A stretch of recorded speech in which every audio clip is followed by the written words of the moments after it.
Arkadaşlar bu vizör şapkanın yapımında şöyle 4 boy kağıt kullanacağım. Bunu ben arkadaşlar açık renkli kağıtlarla size göstereceğim.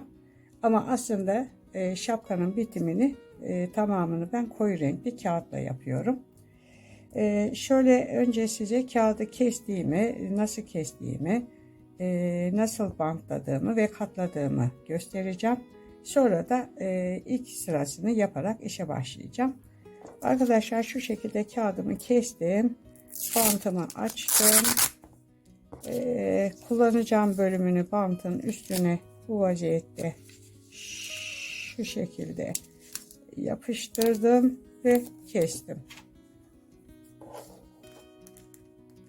Bu rutin hale geldi arkadaşlar bende. Çünkü yeni keşfedenler için böyle bir ön giriş yapıyorum. Şu fazlalıkları şöyle içeriye katlıyorum. Bu arkadaşlar tek kanat olarak kestim bu şapkanın kağıdını. Şöyle kenara içeriye katladım. Önce bu kağıdı şöyle boylamasına ikiye katlıyorum. Şu şekilde ince uzun bir şeridim oluyor. Bunu ortadan şu şekilde ikiye katlıyorum. Ortayı kırıyorum. Açıyorum arayı. Yarıyı ortaya gelecek şekilde ikiye katlıyorum. Diğer yarıyı da ortaya gelecek şekilde katlıyorum. Ve bunu bu şekilde ikiye katladığım yanı birleştiriyorum. Katlama şeklimiz bu arkadaşlar. Şimdi ben birinci sırayı yaparak işe devam edeceğim. Bunun için dediğim gibi ben bu şapkayı koyu renk yaptım ama açık renkten hani görmeniz açısından açık renk kağıt kullanıyorum. Bu şekilde kağıdımı alıyorum arkadaşlar. Birini alttan birini üstten geçiriyorum. Şu şekilde oldu ve bir kağıt daha aldım. Bunu da şu şekilde içeriye takıyorum. Bu şekilde taktım. Şu şekilde. Şimdi arkadaşlar bir tane daha aldım. Bunu da şöyle takıyorum. Bu ilk sırası arkadaşlar. Şöyle. Şimdi şunu kıracağım. Arayı açıyorum. Kırıyorum ve kapatıyorum. Bu şekilde. Evet. Bir tane daha kağıt aldım. Onu da yine böyle aşağıdan yukarıya doğru takıyorum. Evet. Bir daha.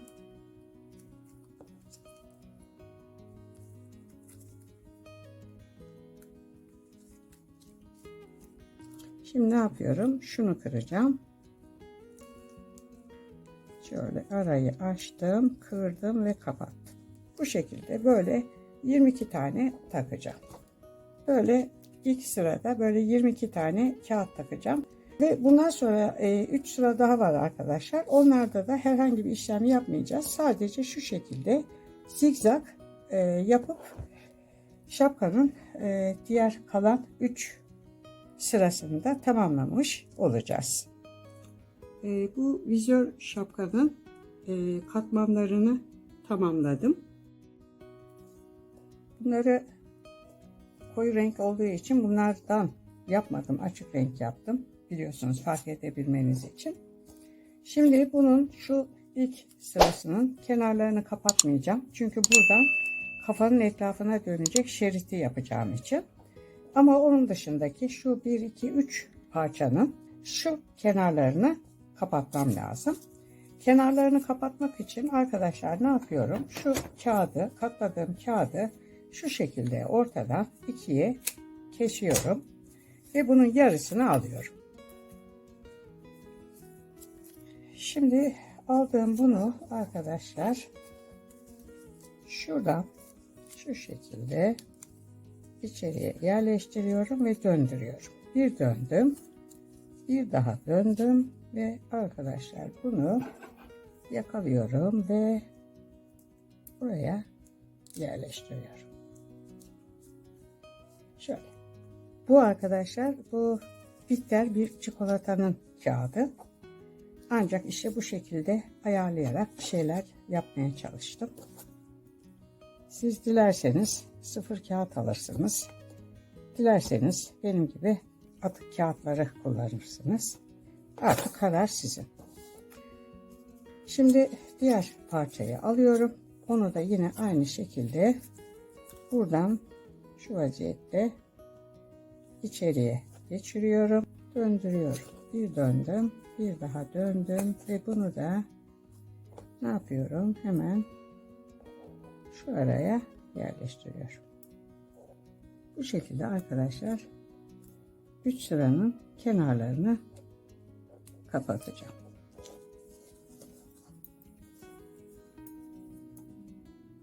Bu şekilde kapattım. Bakın. Şimdi arkadaşlar dikime geldi. Şuradan itibaren şey yapacağım. İpimi şu arkadan geçiriyorum. Gözükmesin arkadaşlar. Çünkü reklama giriyor. Sonra YouTube kafa şişiriyor. Arkadaşlar bakın ipimi ben buraya taktım. Şimdi arkasını dönemiyorum. Çünkü kullanmış olduğum çikolatanın adı gözüküyor. O da reklama giriyor biliyorsunuz. Sonra YouTube'la başım belaya giriyor. Papaz oluyoruz. Şimdi şurada ipim. Buradan şuraya geçiyorum. Şöyle dikiyorum. Bildiğimiz yoldan dikiyoruz arkadaşlar. Böyle. Bu küçükten büyüğe doğru gittiği için kendiliğinden bombelenecek. Şimdi göreceksiniz zaten. İçeriden ve dışarıdan arkadaşlar çift taraflı dikeceğiz. Bu şapkada kullanmış olduğum kağıtların ölçülerini, kaç adet yaptığımı ve ne şekilde yaptığımı gösterir bir liste hazırlayacağım ve onu da videonun içinde paylaşacağım.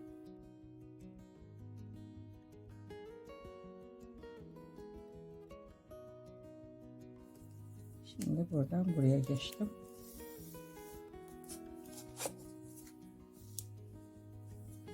Evet.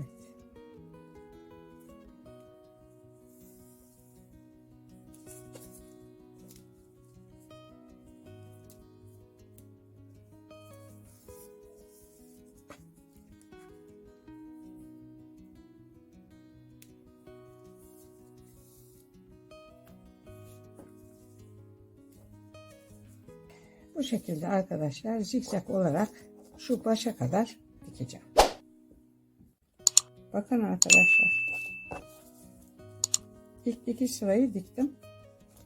Şimdi şöyle 3. sırayı dikeceğim. Bu şekilde bunu da dikeceğim. Şimdi bu şekilde arkadaşlar bunu ve daha sonra da bunu dikeceğim. Ve bitince size göstereceğim. Bu vizör şapkanın güneşlik bölümünü diktim. Bitti. Yalnız bunun şu kısımlarını ben böyle tepede kalmasını istemiyorum. Şu şekilde üçgenler yapıp şu araları bu şekilde kapatmayı düşünüyorum. Bunun için de arkadaşlar şöyle parçalar yaptım. Şimdi bunun nasıl yapıldığını ben size göstereceğim. Yapabilmek için şöyle yapıyorum. Şu katlamış olduğum kağıt, kullandığım tek kanat kağıt. Bunu şöyle ortadan önce ikiye katlıyorum. Şöyle. Ve sonra bunu tekrar yine aynı şekilde böyle ikiye katlıyorum. Şu vaziyette. Açıyorum arayı arkadaşlar. Yarısını şöyle ortaya gelecek şekilde katlıyorum. Diğer yarıyı da alıyorum. Şöyle ortaya gelecek şekilde katladıktan sonra bunu şu şekilde değil arkadaşlar.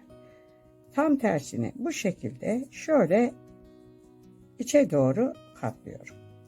Ve bunu katladığım zaman arkadaşlar şu şekilde katladım ve şuradan şu çatalın içinden. Ve o zaman ne oluyor? Bakın şu kısım kapanıyor. Bunlardan tam 6 tane yapacağız. Şimdi bunları dikimini yapalım.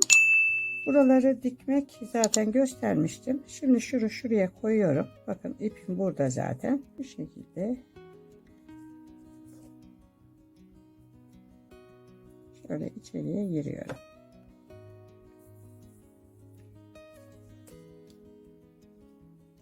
Bakın. Bu şekilde girdim. Buradan şöyle içine girip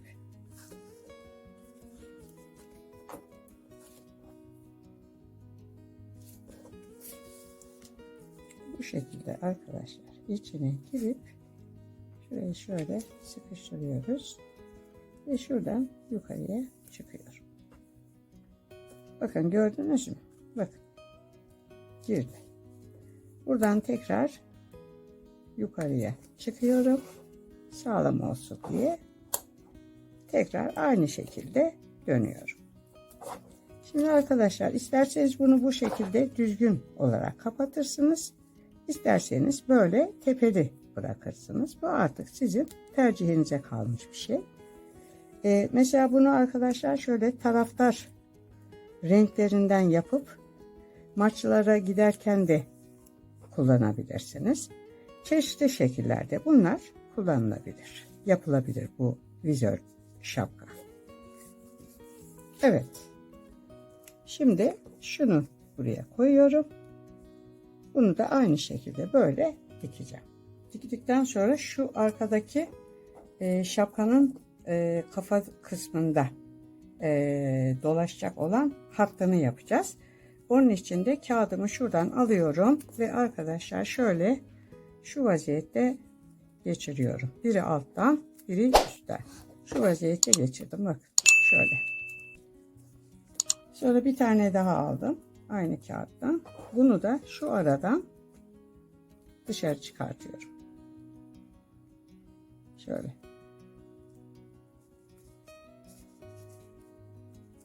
Böyle.